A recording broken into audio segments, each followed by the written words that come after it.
Okay, तो हम current electricity में कहाँ तक पहुंच चुके थे? हमने व्हाट इज रेजिस्टेंस ये देख लिया था, ओम्स लॉ का डेरिवेशन देख लिया था हमने, ड्रिफ्ट वेलोसिटी का कॉन्सेप्ट, ये सारी चीज देख चुके थे अपन।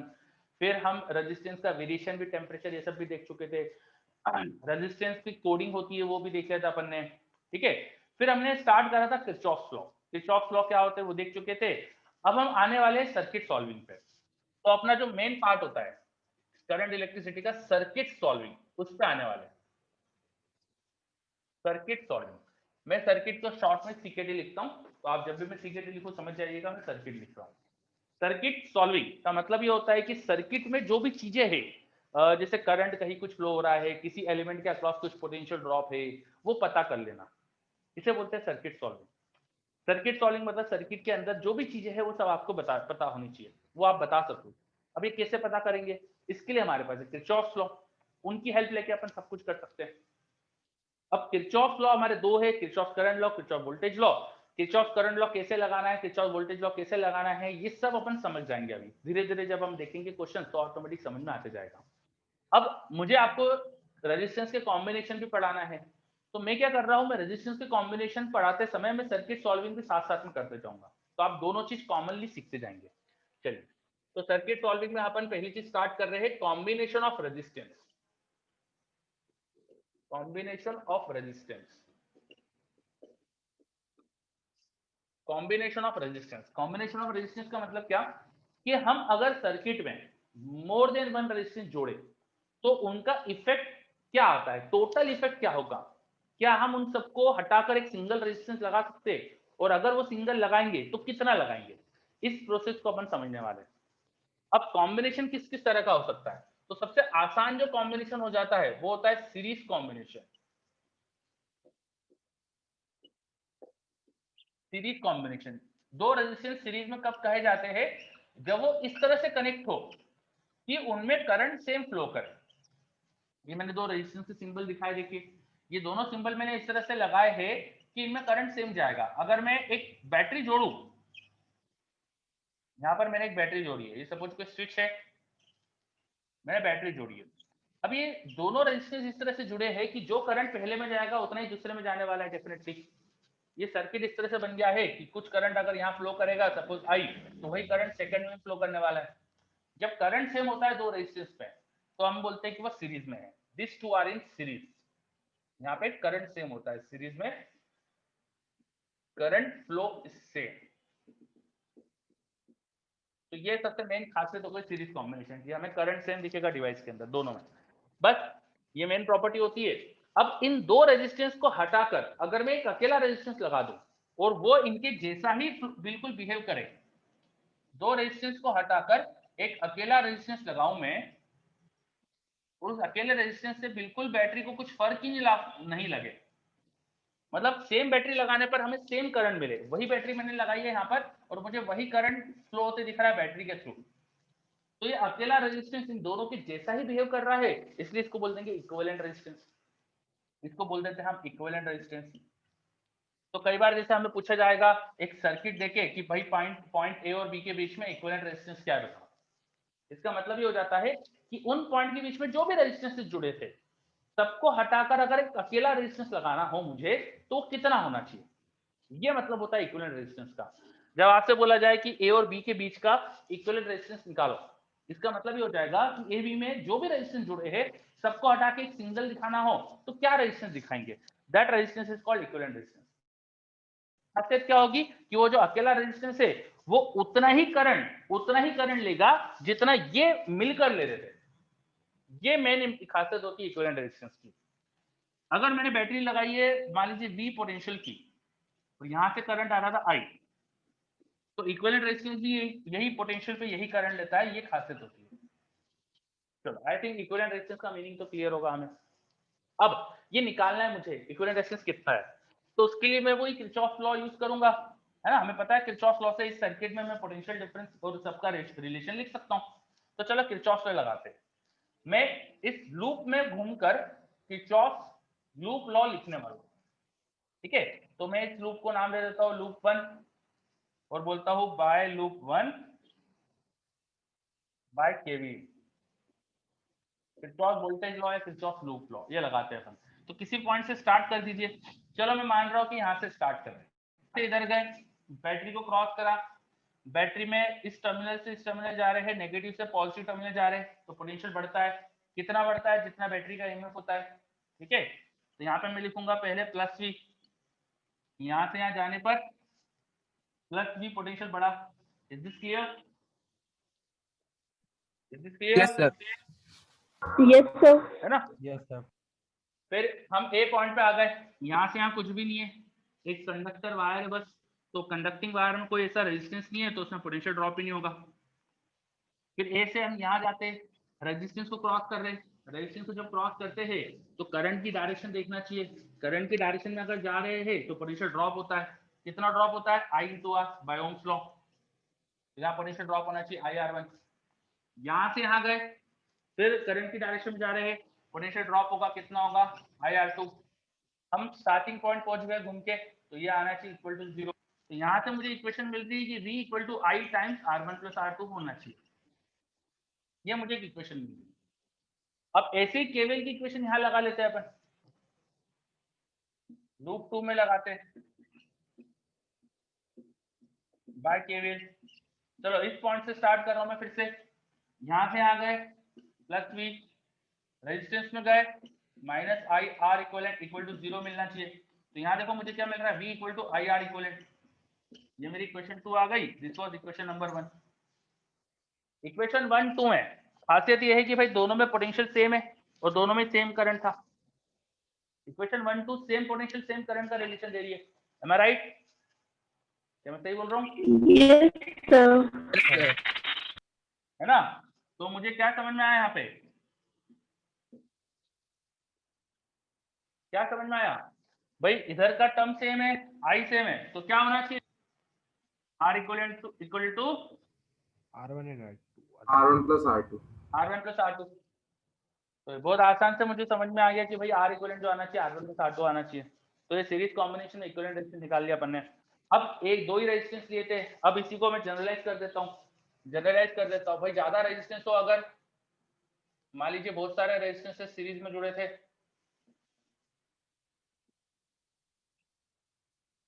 ये देखिए ए और बी पॉइंट के बीच में बहुत सारे रेजिस्टेंस है, R1 R2 बीच में और भी है, और ये R है। एन रेजिस्टेंस कितने हैं टोटल? N resistance.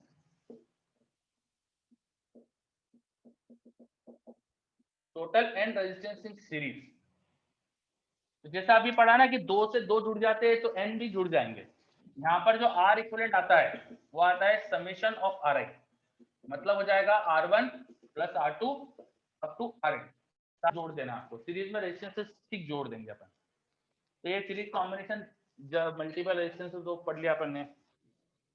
अब अगर इक्वल हो, अगर if all n resistance are identical, तो क्या होगा? एन टाइम आर हो जाएगा ना। अगर एक रेजिस्टेंस आर था तो एन टाइम आर हो जाएगा एन रेजिस्टेंस सीरीज में। तो जैसे 2 होंगे तो 2R, 3 होंगे तो 3R, ऐसा। ठीक है, अब इनमें करंट जा रहा है तो इनके अक्रॉस पोटेंशियल ड्रॉप भी है। रेजिस्टेंस 1 का पोटेंशियल ड्रॉप V1, रेजिस्टेंस 2 का potential drop V2। V1 V2 का रेशियो क्या आएगा यहाँ पे बताओ?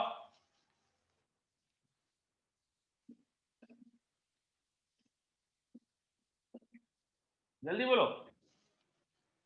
V1 होगा IR1, V2 होगा IR2, है ना? R1 का R2। मतलब जब दो रेजिस्टेंस सीरीज में है तो उनके पोटेंशियल ड्रॉप्स का रेशो उनके रेजिस्टेंस के रेशो के बराबर होता है। फिर एक चीज अपन ने पढ़ी होगी शायद, पहले आपने पावर I2R। किसी रेजिस्टेंस में जब करंट फ्लो होता है तो उसमें हीट जनरेट होती है, हीट जनरेशन का जो रेट होता है उसे बोलते हैं पावर। या रेजिस्टेंस कुछ एनर्जी कंज्यूम कर रहा है, दैट एनर्जी कंज्यूम पर सेकंड इज कॉल्ड पावर, वो होती है I2R। पावर का रेशियो क्या होगा? क्योंकि R1 का R2 हो जाएगा क्योंकि I से है। Yes sir. क्लियर?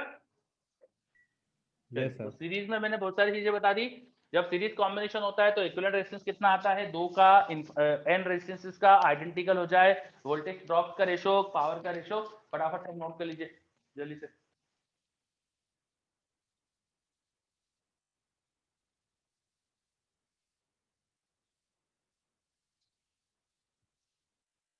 और यहाँ हमने किरचॉफ लॉ लगाना भी देखा साथ में।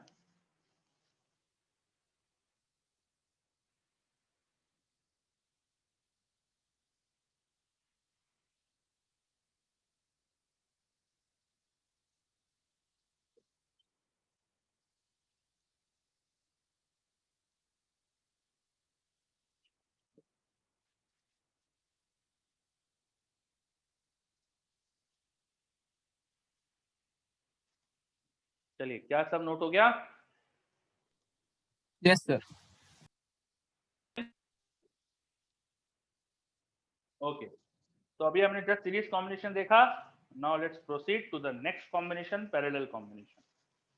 Just a second.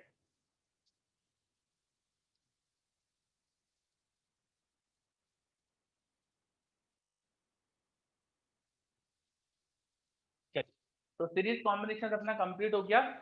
ये सब चीजें आई होप कि सबने नोट कर लिए, तो मैं हटा रहा हूं। और अपन नेक्स्ट कॉम्बिनेशन देखते हैं, पैरेलल कॉम्बिनेशन। पैरेलल कॉम्बिनेशन,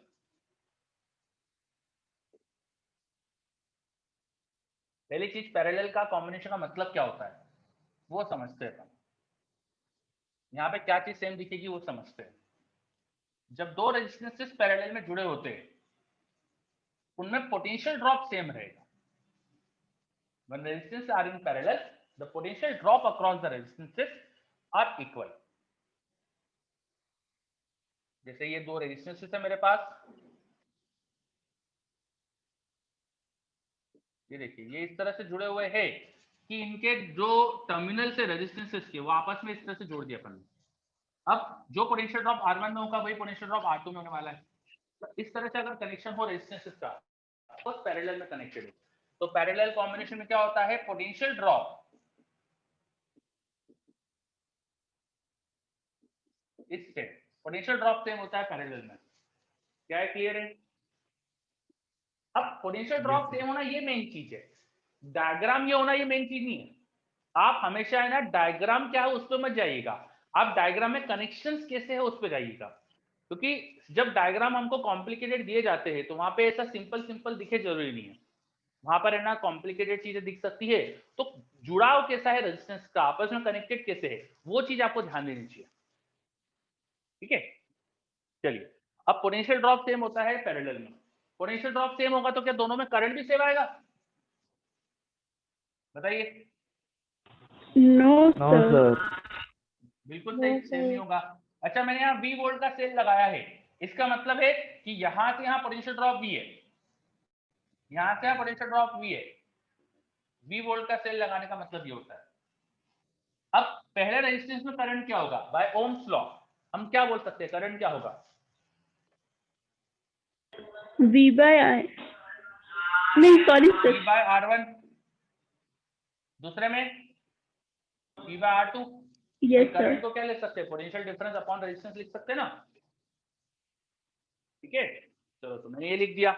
अब ये लिखने के बाद अब मैं किरचॉफ करंट लॉ से, by Kirchhoff current law, by Kirchhoff current law क्या लिख सकता हूं, यहाँ जो टोटल करंट आ रहा है वही तो इनमें बट रहा है, तो टोटल करंट आई क्या होना चाहिए, V by R1 plus V by R2 होना चाहिए। सही है। अब इन दो के बदले एक अकेला रेजिस्टेंस लगाया, वो सब कुछ सेम बिहेव कर रहा है, तो ये इक्वेशन होना चाहिए थी। यहाँ पर हमारे पास इक्वेशन नंबर 2 ये मिलना चाहिए। अगर इन दो के बदले अकेला रेजिस्टेंस लगाऊंगा जिसमें सेम करंट है सेम पोटेंशियल है, तो ये होना चाहिए। यहां से करंट क्या मिल रहा है, V by R equivalent by equation 1 and 2। अब मैं क्या बोलूंगा, I तो दोनों में सेम है, तो I को पहले सर्किट से मैं दूसरे से लिख सकता हूँ V by R इक्विवेलेंट, और पहले से मैं लिख सकता हूँ V by R1 plus V by R2। तो मुझे क्या समझ में आ गया यहाँ पे कि 1 upon R equivalent equal to 1 by R1 plus 1 by R2। अगर मुझे दो रेजिस्टेंसेस पैरेलल में दिख रहे हैं तो उनको हटाकर मैं उनके बदले एक अकेला रेजिस्टेंस लगा सकता हूँ। दो रेजिस्टेंस पैरेलल में है तो इनको हटाओ, उनके बदले अकेला रेजिस्टेंस लगाओ, और वो अकेला रेजिस्टेंस हो जाएगा, इस फॉर्मूले से पता चल जाएगा 1 by R equivalent equal to 1 by R1 plus 1 by R2। क्या आया समझ में अच्छे से अपन को? Yes sir. Yes sir. Yes. अब इसको, इस इक्वेशन को थोड़ा सा सॉल्व करूं अगर मैं, तो मेरे पास इक्वेशन ये भी बन जाएगी R equivalent equal to 2/R1 plus R2, ये इक्वेशन बन जाएगी।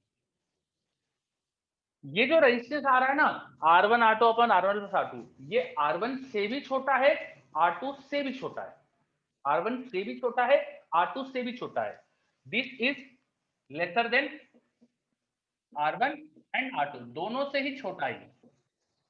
कैसे प्रूव करोगे इसे, जल्दी से बताओ। आपको प्रूव करना है कि दोनों से छोटा है, कैसे प्रूव करेंगे? AMGM से। हाँ बिल्कुल सही, अच्छा आइडिया है आपका, है ना। ओपन न्यूमरेटर नहीं, AMGM से कैसे, ऊपर तो रूट आ जाएगा, फिर AMGM लोगे तो GM में रूट लेना चाहिए आपको यहाँ पे। HM ले लेंगे सर। हाँ HM हार्मोनिक मीन। बोलो। हार्मोनिक मीन, हार्मोनिक मीन की क्या प्रॉपर्टी होती है? चलो मैं प्रूव कर देता हूँ, इतना ज्यादा कुछ करने की जरूरत ही नहीं है। देखो ऊपर नीचे R2 से डिवाइड कर दो, ऊपर लिखा था R1 इंटू R2, R2 से डिवाइड करा तो क्या बचेगा R1, ठीक है। नीचे Yes, भी sir. R2 से डिवाइड करो, तो नीचे R2 से डिवाइड करा तो यहाँ बचा R1 बाय R2 प्लस 1, ये आएगा। देखो 1 में कुछ ऐड करा है तो ये तो 1 से बड़ा नंबर होगा, 1 से बड़ा नंबर होगा ना, 1 में कुछ ऐड करा है। R1 को 1 से बड़े नंबर से Yes, डिवाइड sir. करा तो it will be less than R1। Yes, sir.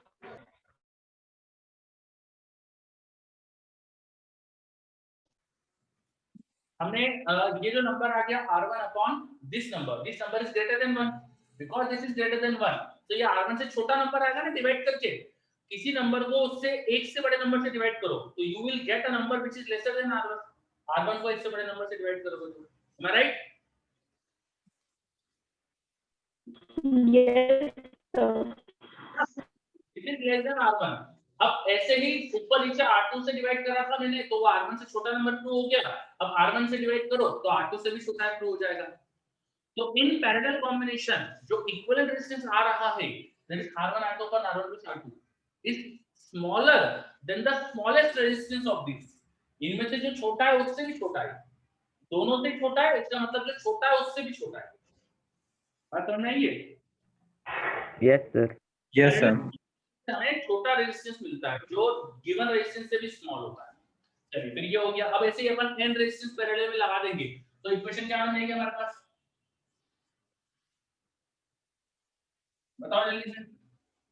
The summation of R to R is equals to 1 to N 1 by Ri. 1 upon R equivalent हो जाएगा समेशन ऑफ 1 upon R, मतलब 1 upon R1 plus 1 upon R2 up to 1 upon R, जब n resistances parallel में जुड़े। तो n resistance parallel में आप कितना बना, चलो मैं बना देता हूं। ये पहला रेजिस्टेंस, ये दूसरा रेजिस्टेंस, ये तीसरा रेजिस्टेंस करके होती है n रेजिस्टेंस।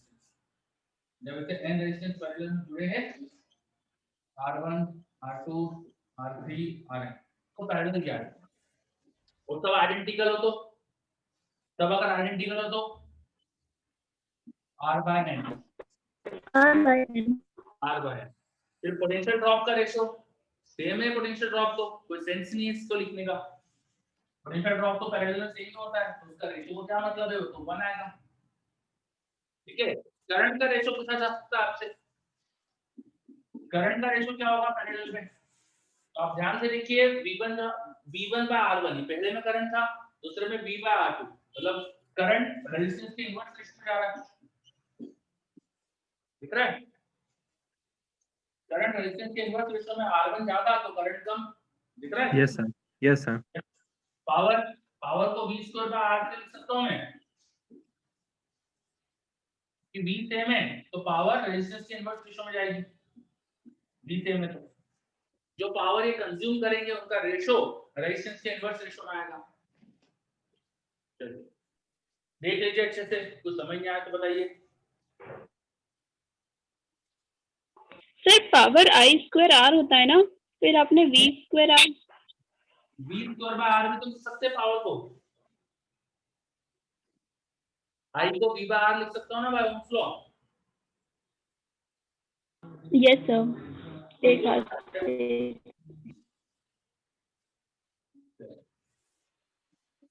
देख लीजिए, नोट कर लीजिए जल्दी से। Yes, sir. Done. Done. Yes sir. तो रेजिस्टेंस से हमने सीरीज और पैरेलल कॉम्बिनेशन में देखा कि इक्विवेलेंट कैसे निकालते हैं। अब जब कभी हमको ऐसा दिखे कि मिक्स टाइप कॉम्बिनेशन है, मतलब कुछ सीरीज में है कुछ पैरेलल में है, तो हम जो जो सीरीज में है उनको हटा के उनके बदले उनका इक्विवेलेंट लगा दो। ऐसे धीरे धीरे करके सर्किट सॉल्व कर सकते हैं। सीरीज वालों को पहले सॉल्व कर लो, जो जो दिखते जा रहे करते जाओ, तो बड़े सर्किट को धीरे धीरे छोटा रेजिस्टेंस में छोटे सर्किट में अपन कन्वर्ट कर सकते हैं। दो चीज पे आते हैं अपन, पैरेलल कॉम्बिनेशन अपने साथ। अब हम कुछ मिक्स टाइप के सर्किट देखते हैं जिसमें कुछ मिक्स कनेक्शन है। वो आसान सर्किट से धीरे धीरे स्टार्ट करके अपन अच्छे सर्किट पे जाएंगे।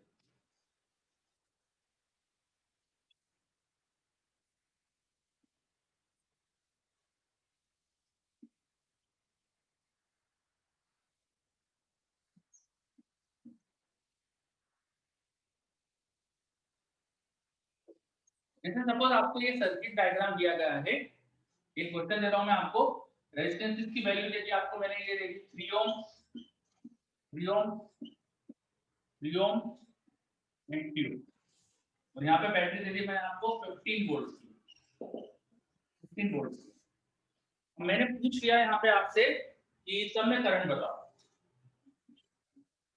फाइंड करंट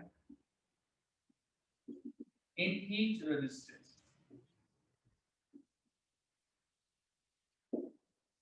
मैंने आपसे हर रेजिस्टेंस में करंट, इसको सॉल्व कैसे करें?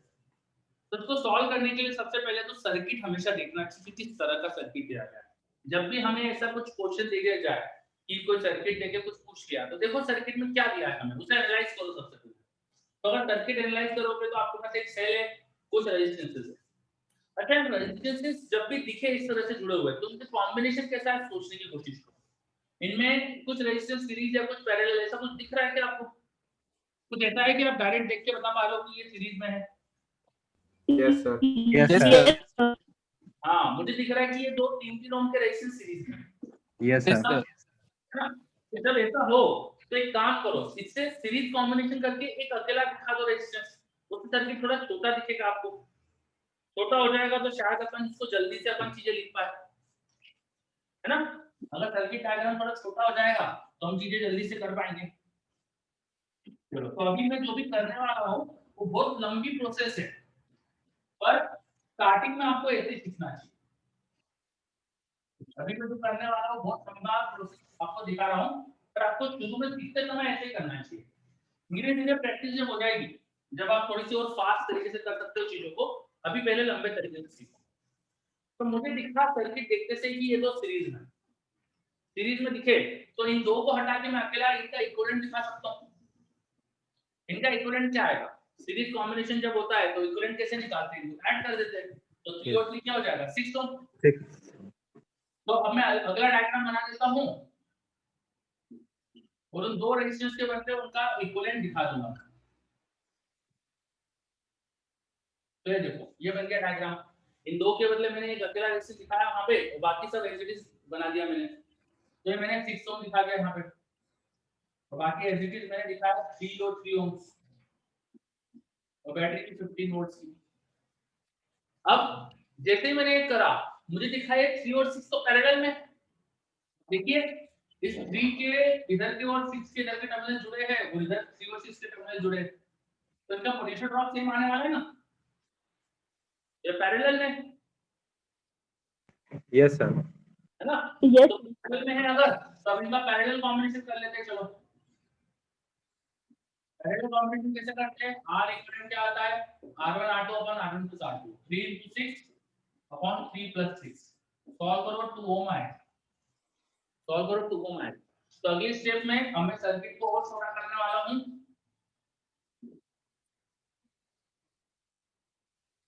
और यहाँ पर इन दो के बदले एक अकेला रेजिस्टेंस दिखाने वाला हूं मैं। कितना ओम का हो रहा है? वो 2 ओम का।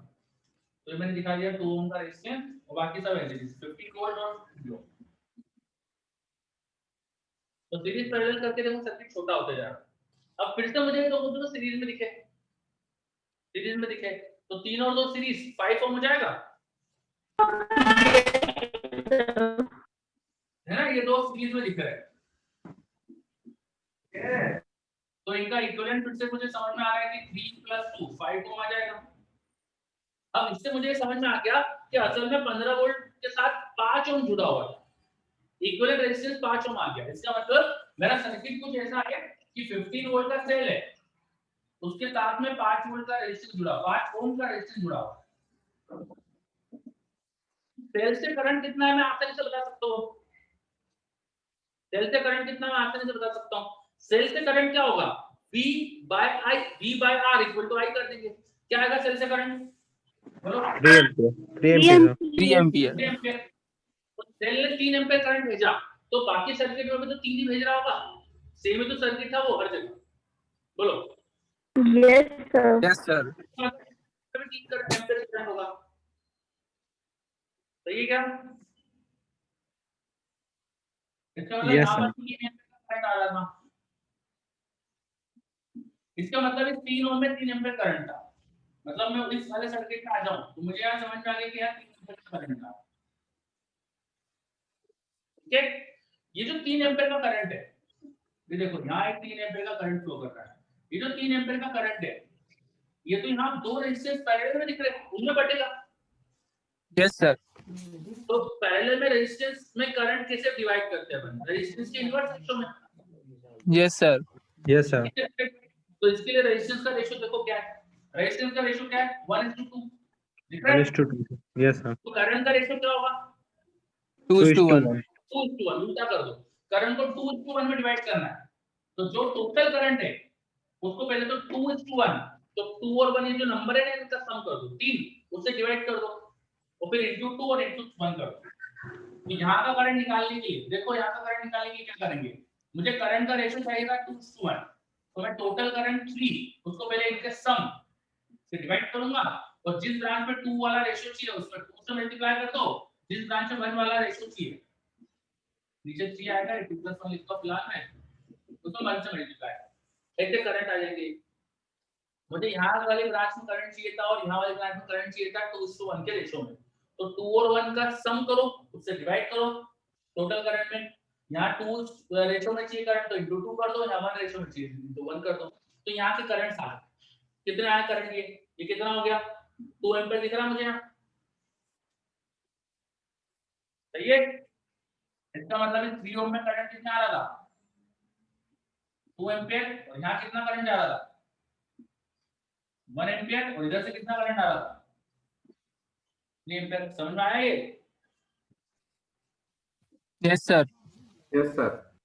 ये 1 एम्पीयर करंट आ गया इसमें, तो ये तो दोनों में चले जाएगा, सीरीज में करंट तो सेम होता है। ऊपर से 2 एम्पीयर करंट आया, 2 और 1 ऐड होके by Kirchhoff current law add होके यहां पर बोल देंगे 3 एम्पीयर करंट चला गया, तो सेल से करंट जा रहा है 3 एम्पीयर, और अब मैंने हर जगह करंट दिखा दिए, तो ये आ गया आंसर मेरा। मेरे से ये पूछा गया था क्वेश्चन में, find current in each resistance, तो हर रेजिस्टेंस में करंट आ गया। बोलो आया समझ में? Yes, sir. Yes, sir. अब मैंने क्या करा, मैंने देखो सबसे पहले सर्किट छोटा करते गया, छोटा करने के बाद वापस फिर करंट निकाल के करंट को डिस्ट्रीब्यूट करते गया, ठीक है? और मैंने डायग्राम बना के करा प्रॉपर्ली। फर्स्ट मेरा मूवमेंट ऐसा था, मैं सर्किट को थोड़ा छोटा करते गया, उसके बाद करंट आ गया जब सेल से, तो फिर डिवाइड करते हुए वापस उल्टा। तो पूरा प्रोसेस आपको अच्छे से याद रखना है, और आपको अभी यही करना है, जब भी क्वेश्चन करो तो यही करना है। धीरे धीरे जब प्रैक्टिस हो जाएगी तो फिर अपन बार बार थोड़ी डायग्राम इस तरह से बनते रहेंगे, सब मन में करेंगे, फिर सब फिर अपना मन में हो जानी चाहिए बात। अभी लेकिन प्रैक्टिस के लिए आपको ऐसी डायग्राम बना के करना चाहिए। चलिए तो ये नोट कर लीजिए क्वेश्चन, इसमें सीरीज कॉम्बिनेशन का यूज भी देखा और सर्किट सॉल्विंग भी देखी। सर्किट सॉल्विंग मतलब सर्किट में जो चीजें पूछी वो निकालना देखा, नोट कर लीजिए। नेक्स्ट क्वेश्चन करते हैं अपन।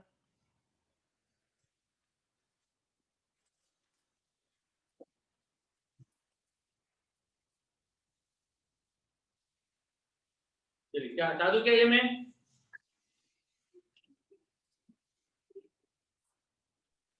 Yes, sir.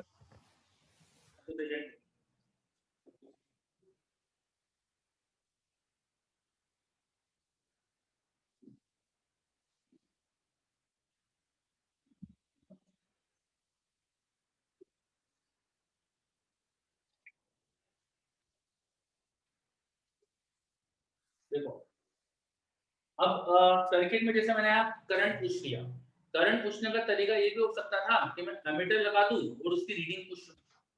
एमीटर क्या होता है? एमीटर एक डिवाइस होता है जिसका सिंबल ये है। ये क्या करता है? करंट मेजर करता है, गिव्स करंट। असली में एमीटर के अंदर थोड़ा रेजिस्टेंस भी होता है, पर अगर वो आइडियल है तो उसका रेजिस्टेंस बहुत स्मॉल होगा, उसे जीरो मान सकते हैं।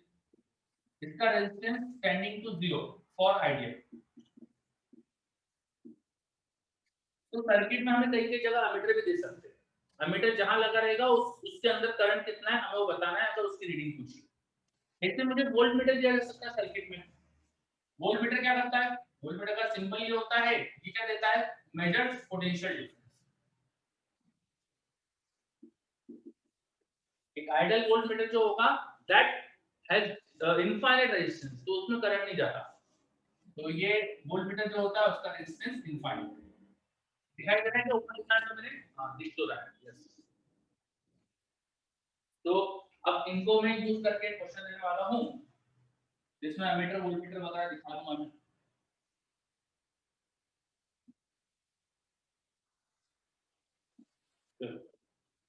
देखो क्वेश्चन,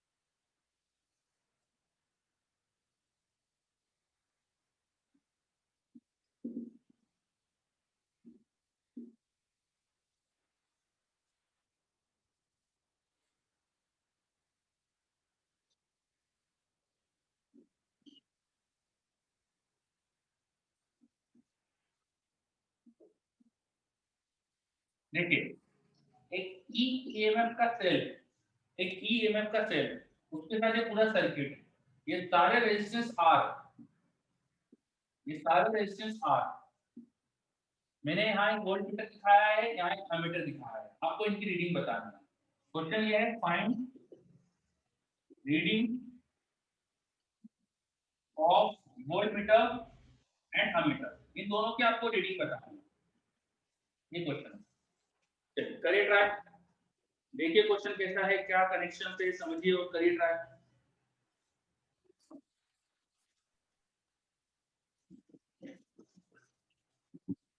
ये तो मैंने हटा दो तक में।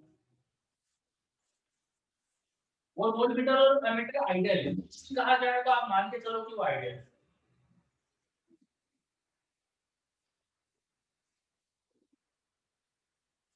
करिए ट्राई करो।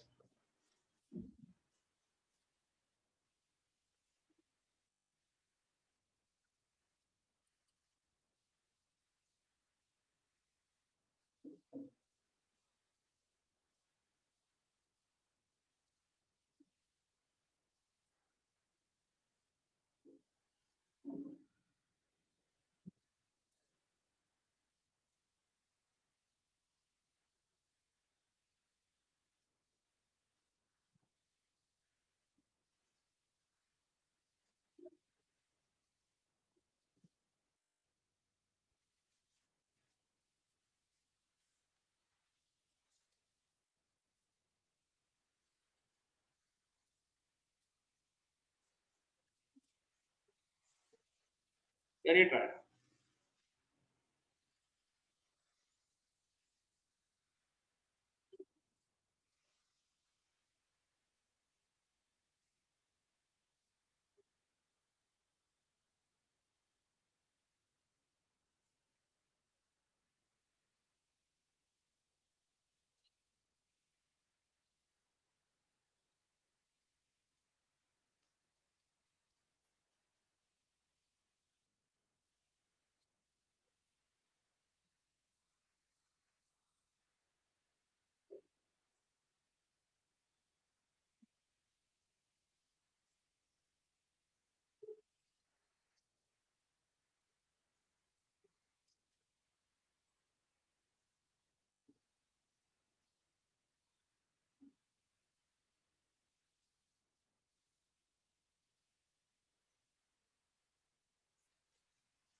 Any answer?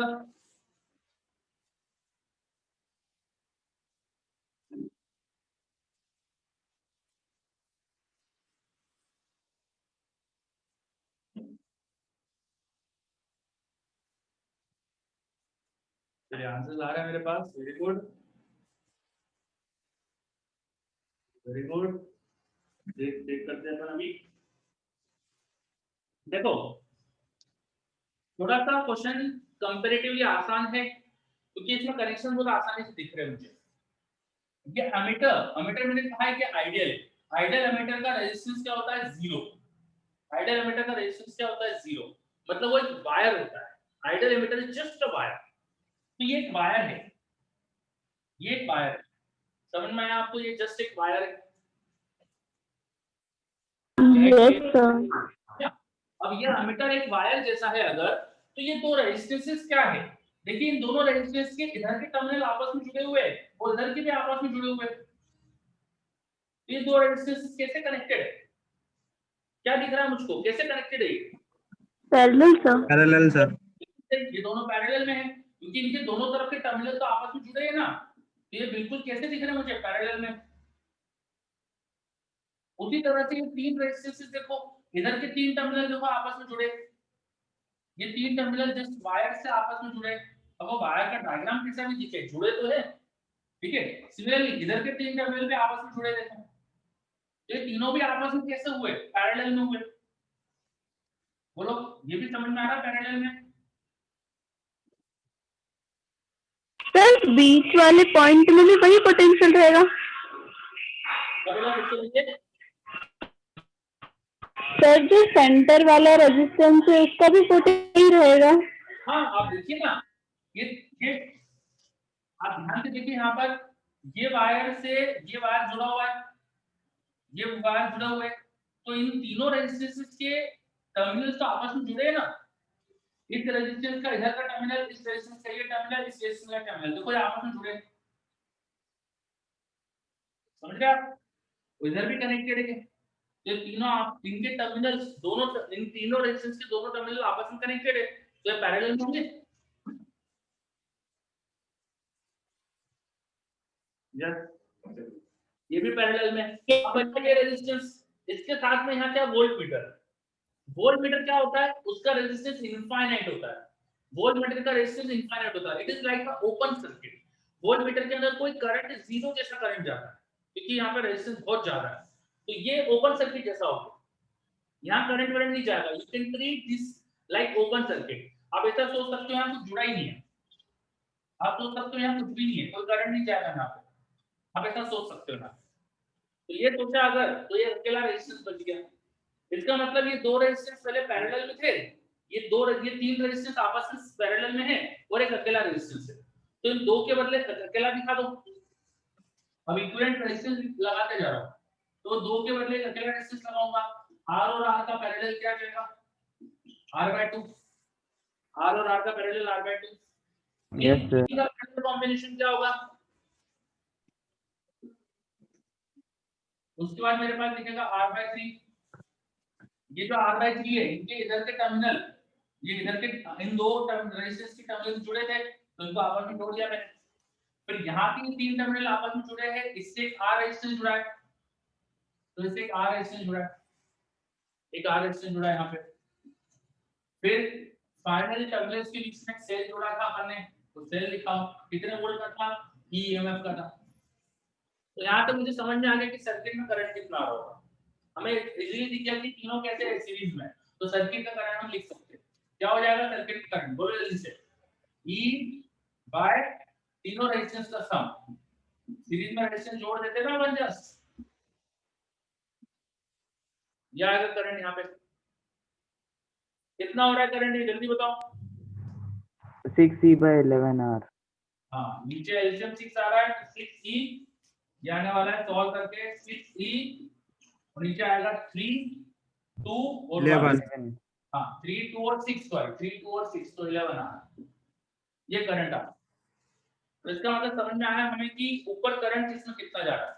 यहाँ से करंट कितना आ रहा है, वापस यहाँ आ जाइए। यहाँ से करंट कितना आ रहा है? 6E/11 आ। ये करंट आ। समझ में आया क्या इतना?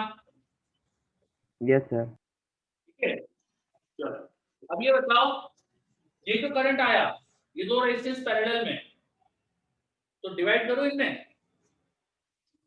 किस रेशियो में डिवाइड करूं बताइए, किस रेशियो में डिवाइड करूं इनमें? 1:1. 1:1 सर। 1:1 1:1 सर। टोटल करंट को हाफ ऑफ कर दो इनमें। Yes sir. Yes sir. Yes, sir. Total current Yes, sir.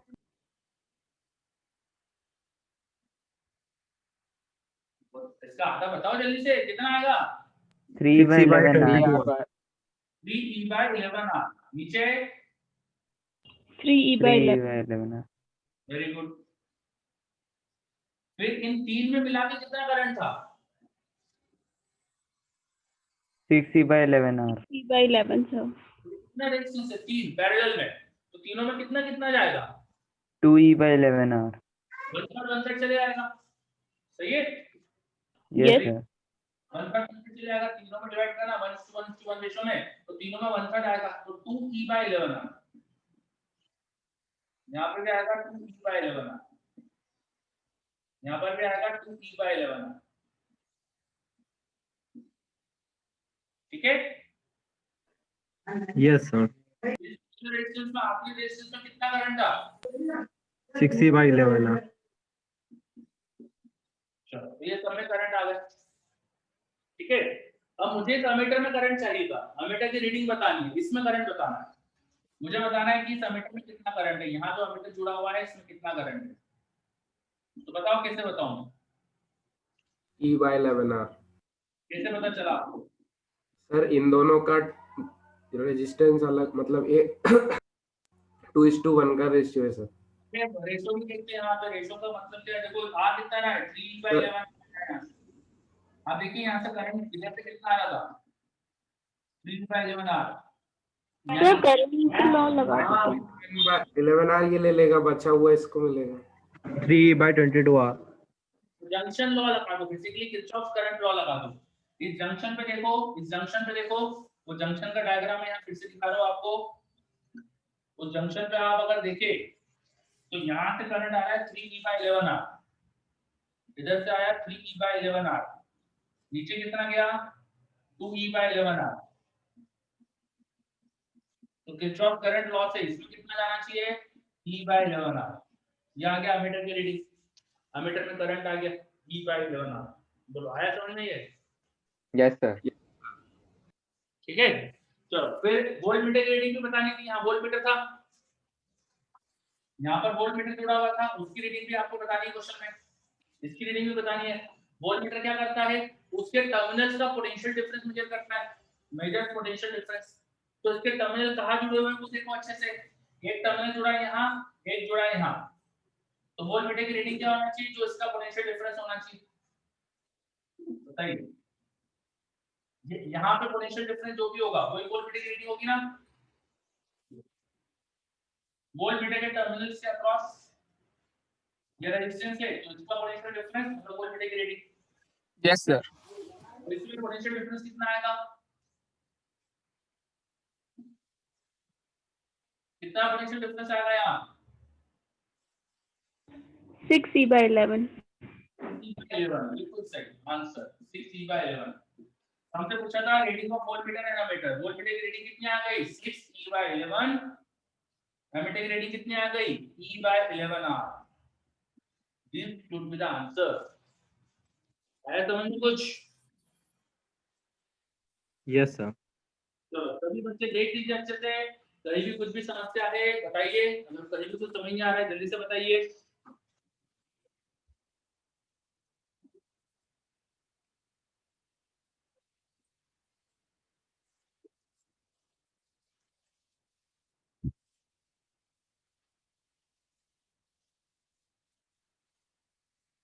Everything clear? Yes, sir. Yes, sir. Yes, sir. थोड़ा और बड़ा क्वेश्चन दे दूं?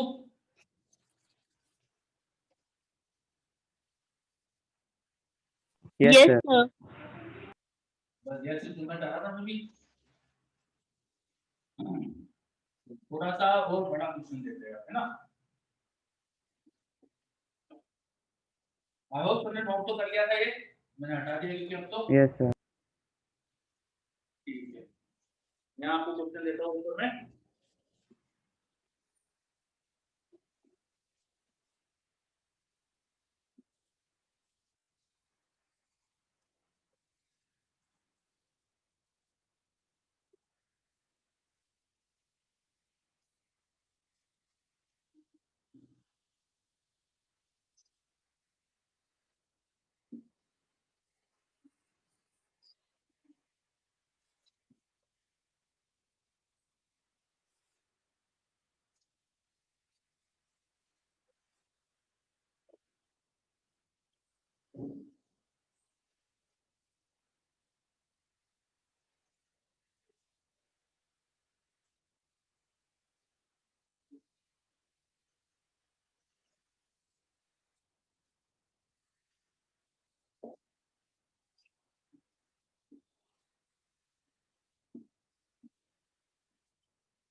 चलो ये बैटरी लगा दिया मैंने, और ये रेजिस्टेंस है, और बैटरी लगा देता हूँ मैं।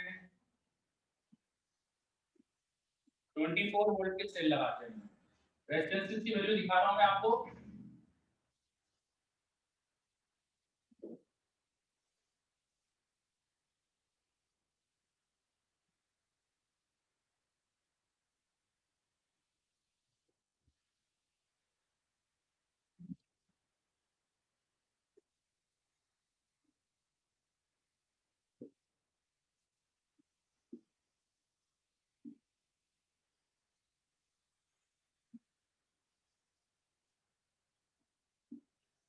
चलिए, ये रेजिस्टेंसेस की वैल्यू देखी मैंने आपको, एक सर्किट डायग्राम दिया है मैंने आपको, इसमें मैंने कुछ रेजिस्टेंसेस दिखाया है, बैटरी दिखाई है, सब बताया है, और मैं अभी एमीटर लगाने वाला हूँ।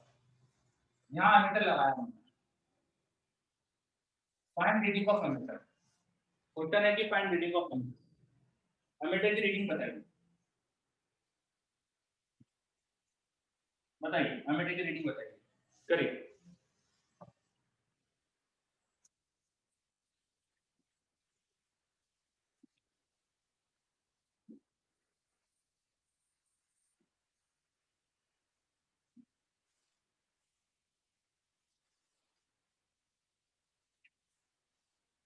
क्वेश्चन देख लीजिए, क्वेश्चन में कुछ भी समस्या है तो पूछ सकते हैं आप। क्वेश्चन में सब कुछ क्लियरली विजिबल। हाँ। ओके, करिए फिर। Find reading of ammeter.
R equivalent नहीं पूछा मैंने, एमीटर की रीडिंग बतानी है। ईशान का आंसर आ गया, वेरी गुड ईशान। ईशान गलत है, ये शायद पुराने क्वेश्चन का आंसर गलत है। और समर्थ, ठीक है, आर इक्विवेलेंट पूछा नहीं मैंने, बट आपको एमीटर की रीडिंग बतानी है, वो बताइए आप।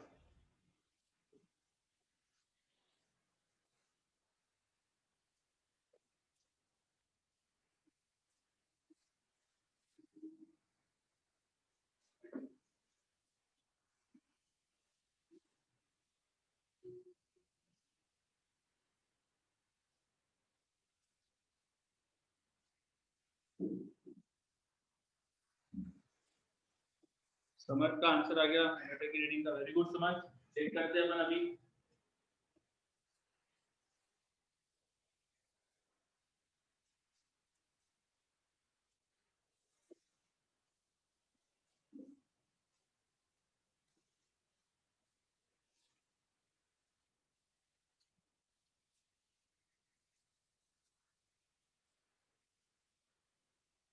अमन का भी आंसर आया। गुड अमन, चेक करते हैं अभी जैसे बाकी का भी हो जाने दीजिए।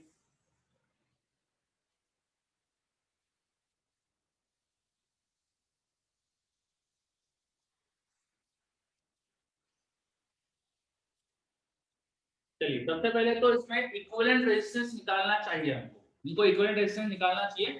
सर्किट बढ़ाता है थोड़ा